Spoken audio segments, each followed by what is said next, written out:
നമസ്കാരം. Venezuela president Nicolas മഡൂറോയെയും ഭാര്യയെയും American സേന തട്ടിക്കൊണ്ടുപോയി ജയിലിൽ അടച്ചതിന് ന്യായം പറഞ്ഞത് രണ്ട് കാര്യങ്ങളാണ്. ഒന്ന്, അമേരിക്കയിലേക്ക് ലഹരി കടത്തിവിടുന്ന ഒരു മാഫിയ സംഘത്തിൻ്റെ തലവനാണ്. അതുകൊണ്ട് തന്നെ ഇയാൾ പ്രതിയായി അമേരിക്കയിൽ കേസുണ്ട്. അമേരിക്കയുടെ നീതിന്യായ വ്യവസ്ഥയുടെ ഭാഗമായി പ്രതിയെ ഞങ്ങൾക്ക് ആവശ്യമാണ്. ഞങ്ങൾ അയാളെ പിടിച്ചുകൊണ്ടുവന്നു, നീതി നടപ്പിലാക്കാൻ ശ്രമിക്കുന്നു. രണ്ട്, നിക്കോളാസ് മഡൂറോ ജനാധിപത്യത്തെ അട്ടിമറിച്ച് പ്രസിഡന്റ് പദവിയിൽ തുടരുന്നയാളാണ്. അവിടുത്തെ ജനങ്ങൾ തെരഞ്ഞെടുത്തത് മഡൂറോയെ അല്ല. 2024 നടന്ന തെരഞ്ഞെടുപ്പിൽ പൂർണ്ണമായും പരാജയപ്പെട്ടിട്ടും ജനാധിപത്യത്തെ അട്ടിമറിച്ച് ആ കസേരയിലിരിക്കുന്നു. അതുകൊണ്ട് വെനസ്വേലയ്ക്ക് സ്വാതന്ത്ര്യം പ്രഖ്യാപിച്ചതാണ് തങ്ങൾ എന്നാണ്. ഒരു പരിധിവരെ വെനസ്വേലയിലെ ജനങ്ങൾ അതിനെ അംഗീകരിച്ചിരുന്നു.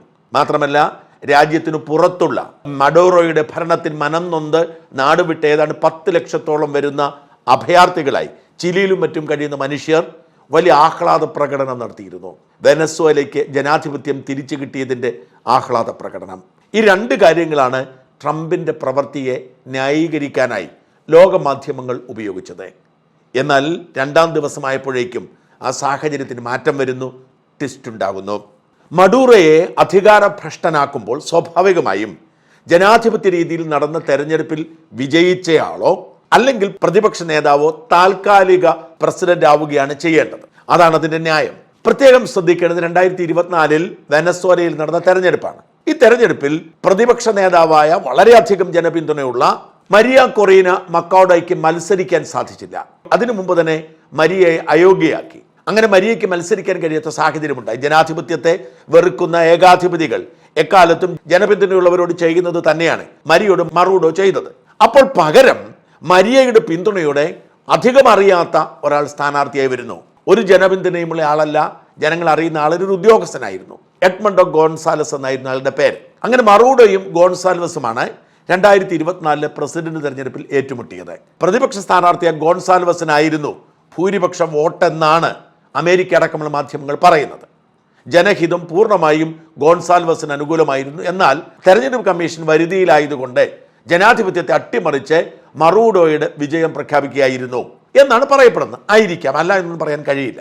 അതുകൊണ്ടാണ് വെനസ്വേലയിലെ ജനങ്ങളിൽ വലിയൊരു പങ്കും പ്രതിപക്ഷവും ഈ അട്ടിമറിയെ ഒരു പരിധിവരെ ന്യായീകരിച്ചത്. വെനസ്വേലയ്ക്ക് നഷ്ടപ്പെട്ട ജനാധിപത്യം വീണ്ടും കിട്ടിയിരിക്കുന്നു എന്നായിരുന്നു മരിയയുടെ സോഷ്യൽ മീഡിയ പോസ്റ്റ്. പക്ഷേ ട്രംപ് മരിയയോ ഗോൺസാൽവസിനെയോ അല്ല താൽക്കാലിക ഭരണം ഏൽപ്പിച്ചത്. നേരെ മറിച്ച് മറൂഡോയുടെ വിശ്വസ്തയായ വൈസ് പ്രസിഡന്റ് ഡെൽസി റോഡ്രിഗ്സിനെയാണ്. ഇത് പലരെയും ഞെട്ടിച്ചു കളഞ്ഞു. ജനാധിപത്യം തിരിച്ചു പിടിക്കാനാണെങ്കിൽ സ്വാഭാവികമായും അവിടെ നടന്ന തെരഞ്ഞെടുപ്പിൽ ജയിച്ചു എന്ന് പറയപ്പെടുന്ന ഗോൺസാലസിനെയോ അല്ലെങ്കിൽ മത്സരിക്കാൻ വിലക്കേർപ്പെടുത്തിയിരുന്ന മരിയയോ ചുമതലപ്പെടുത്തണം. എന്നാൽ ചുമതലപ്പെടുത്തിയത് മറൂഡോയുടെ വിശ്വസ്തയായ റോഡ്രിഗ്സിനെയാണ്. അതിൻ്റെ കാരണം റോഡ്രിഗ്സുമായി ഒരു ധാരണയിലെത്തിയെന്നും പ്രസിഡന്റ് മറൂഡോയെ അട്ടിമറിച്ചാൽ ആ ചുമതല ഏൽപ്പിച്ചാൽ അമേരിക്കൻ പ്രസിഡന്റ് പറയുന്നത് പോലെ ചെയ്യാമെന്ന് അവർ സമ്മതിച്ചു എന്നുമുള്ള ഒരു സൂചനയാണ്. അങ്ങനെയാണ് നേരത്തെ പറഞ്ഞിരുന്നത്. റോഡ്രിഗ്സിന്റെ കൂടി പിന്തുണയോടെയാണ് മറൂഡോയെ പുറത്താക്കിയത് എന്ന് വരെ അമേരിക്കൻ വൃത്തങ്ങൾ സൂചന നൽകുന്നുണ്ട്. അതുകൊണ്ടാണ് വൈസ് പ്രസിഡന്റിന്റെ ചുമതല ഏൽപ്പിച്ചത്. മാത്രമല്ല, വെനസ്വേലയുടെ ഭരണഘടന അനുസരിച്ച് പ്രസിഡന്റിന്റെ അഭാവത്തിൽ ഭരണം നടത്തേണ്ടത് പ്രസിഡന്റ് ഇൻചാർജ് ആവേണ്ടത് വൈസ് പ്രസിഡന്റാണ്. വെനസ്വേല സുപ്രീം കോടതി വൈസ് പ്രസിഡന്റ് ഡെൽസി റോഡ്രിഗ്സിനോട് ആക്ടിംഗ് പ്രസിഡന്റ് ആവാൻ ആവശ്യപ്പെടുകയും ചെയ്തു. ഇത് വാസ്തവത്തിൽ പ്രതിപക്ഷത്തെ നിരാശപ്പെടുത്തി. ജനാധിപത്യം തിരിച്ചു വരാനാണെങ്കിൽ ഇങ്ങനെ ചെയ്യരുത് എന്നവർ പറയുന്നു. മറൂഡോയുടെ ഏകാധിപത്യത്തിനെതിരെ നിലപാടെടുത്ത ജനാധിപത്യത്തിന്റെ വക്താക്കളായ മരിയ ഭരണാധികാരിയായാൽ ട്രംപ് വിചാരിക്കുന്നത് പോലെ വെനസ്വേലയിലെ എണ്ണ കൊണ്ടുപോകാൻ കഴിയില്ല എന്നതുകൊണ്ട് അർഹതയില്ലാത്ത പദവിയിലേക്ക് റോഡ്രിഗ്സിനെ ഇരുത്തി അവിടുത്തെ എണ്ണ കൊണ്ടുപോകാനായിരുന്നു ട്രംപിന്റെ പദ്ധതി എന്നാണ് ആരോപണം. എന്നാൽ ട്രംപിനെ വെട്ടിലാക്കിക്കൊണ്ട് ചുമതലയേറ്റതിനു ശേഷം ഡെൽസി റോഡ്രിഗ്സ് ട്രംപിനെ തള്ളിപ്പറഞ്ഞു. ട്രംപിനോട് പറഞ്ഞു, പണി നോക്കിയാൽ മതി, വെനസ്വേലയുടെ കാര്യം ഞാൻ നോക്കിക്കോളാം, അമേരിക്കയുടെ കാര്യം ട്രംപ് നോക്കിയാൽ മതി. ഞങ്ങളുടെ പ്രസിഡന്റിനെ നിങ്ങൾ തട്ടിക്കൊണ്ടുപോയി, നിയമവിരുദ്ധമായ തടങ്കലാണ്, നിയമവിരുദ്ധമായ തട്ടിക്കൊണ്ടുപോകലാണ്. ഞങ്ങളുടെ രാജ്യം എങ്ങനെ ഭരിക്കണമെന്ന് ഞങ്ങൾക്കറിയാം, ഞങ്ങൾ നിശ്ചയിക്കുന്നത് പോലെ ചെയ്യും. ട്രംപ് പണി നോക്കാൻ റോഡ്രിഗ്സ് പറയുന്നു. ട്രംപ് ക്ഷുഭിതനായി വെല്ലുവിളിച്ചുകൊണ്ട് രംഗത്ത് വന്നു. ട്രംപ് പറഞ്ഞു, മറൂഡോയ്ക്ക് സംഭവിച്ചത് എന്താണോ അതിനേക്കാൾ ശക്തമായ പണി നിനക്കിട്ട് ഞാൻ തരും റോഡ്രിഗ്സ് എന്ന് അങ്ങനെ കൃത്യമായി പറഞ്ഞു.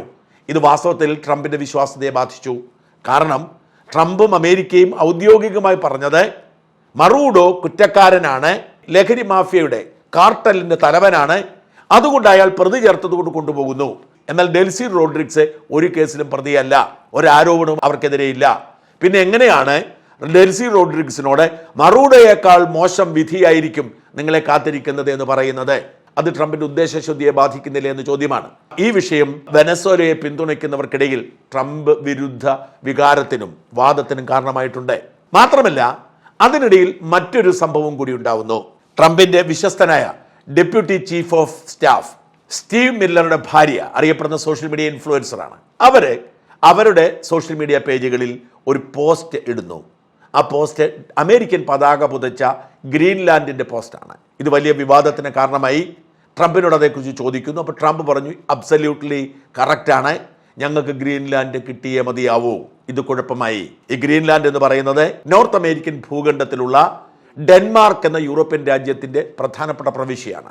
ഏതാണ്ട് 5000 വർഷമായി ആൾതാമസമുള്ള ഇടമാണ്. ഇപ്പോഴവിടെ 58,000 ആളുകൾ താമസിക്കുന്നു. ഈ ഗ്രീൻലാൻഡിന്റെ ചരിത്രം എടുത്തു നോക്കിയാൽ ഭൂഖണ്ഡം എന്ന നിലയിൽ നോർത്ത് അമേരിക്കയുടെ ഭാഗമാണെങ്കിലും യൂറോപ്പിനോട്, പ്രത്യേകിച്ച് നോർവേയോടും ഡെൻമാർക്കിനോടും ചേർന്ന് നിന്ന ഇടമാണ്.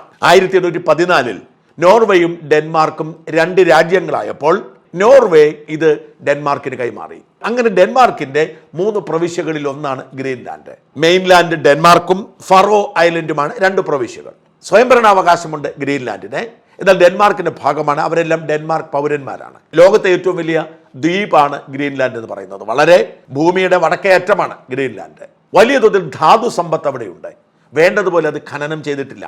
അമേരിക്കയുടെ കണ്ണ് ധാതു വിഭവങ്ങളിലാണ്. ട്രംപ് പറയുന്നു, ഗ്രീൻലാൻഡിന് ചുറ്റിനും റഷ്യയുടെയും ചൈനയുടെയും കപ്പലുകൾ കറങ്ങി നടക്കുന്നത് ഞങ്ങൾ അനുവദിക്കില്ല. ഇത് വടക്കേ അമേരിക്കൻ ഭൂഖണ്ഡമാണ്, അവിടെ മറ്റാർക്കും പ്രവേശമില്ല എന്നാണ്. കാനഡയുടെ ഭാഗമായ ഹാൻസ് ദ്വീപും ഗ്രീൻലാൻഡും തമ്മിൽ 1.2 കിലോമീറ്ററിന്റെ വ്യത്യാസം മാത്രമേ ഉള്ളൂ. പക്ഷേ ഗ്രീൻലാൻഡ് ഡെൻമാർക്കിന്റെ ഭാഗമാണ്. ഈ ഗ്രീൻലാൻഡ് ഏറ്റെടുക്കും എന്നാണ് അമേരിക്ക പറയുന്നത്. ഇനി അടുത്ത ഏറ്റെടുക്കൽ ഇത് തന്നെയാണ് എന്ന് അമേരിക്ക പറയുമ്പോൾ സുരക്ഷയുടെ കാര്യമാണ് പറയുന്നതെങ്കിലും ധാതു വിഭവങ്ങളിലാണ് കണ്ണ്. ഇത് ഗ്രീൻലാൻഡിനെ ചൊടിപ്പിച്ചിട്ടുണ്ട്, യൂറോപ്പിനെ ചൊടിപ്പിച്ചിട്ടുണ്ട്, നാറ്റോയിൽ ഭിന്നതയ്ക്ക് കാരണമായിട്ടുണ്ട്. കാരണം ഈ ഡെൻമാർക്കും ഗ്രീൻലാൻഡും ഒക്കെ നാറ്റോയുടെ ഭാഗമാണ്, യൂറോപ്യൻ യൂണിയന്റെ ഭാഗമാണ്. യൂറോപ്യൻ യൂണിയൻ അമേരിക്കയോട് ചേർന്ന് നിൽക്കുകയാണ്, അവരുടെ സഖ്യകക്ഷിയാണ്. ഒരു സഖ്യകക്ഷിയുടെ ഒരു പ്രവിശ്യ പിടിച്ചെടുക്കാൻ ശ്രമിച്ചാൽ അത് എങ്ങനെ അംഗീകരിക്കാൻ കഴിയുമെന്ന് ഭിന്നതയാണ്. ഇതെല്ലാം ട്രംപിനെ വെട്ടിലാക്കിയിരിക്കുകയാണ്. ട്രംപിന്റെ നീക്കം സംശയത്തോടു കൂടി കാണണം എന്ന് ലോകത്തെ ആശങ്കപ്പെടുത്തുന്ന സാഹചര്യത്തിലേക്കാണ് ഇപ്പോൾ കാര്യങ്ങൾ നീങ്ങുന്നത്.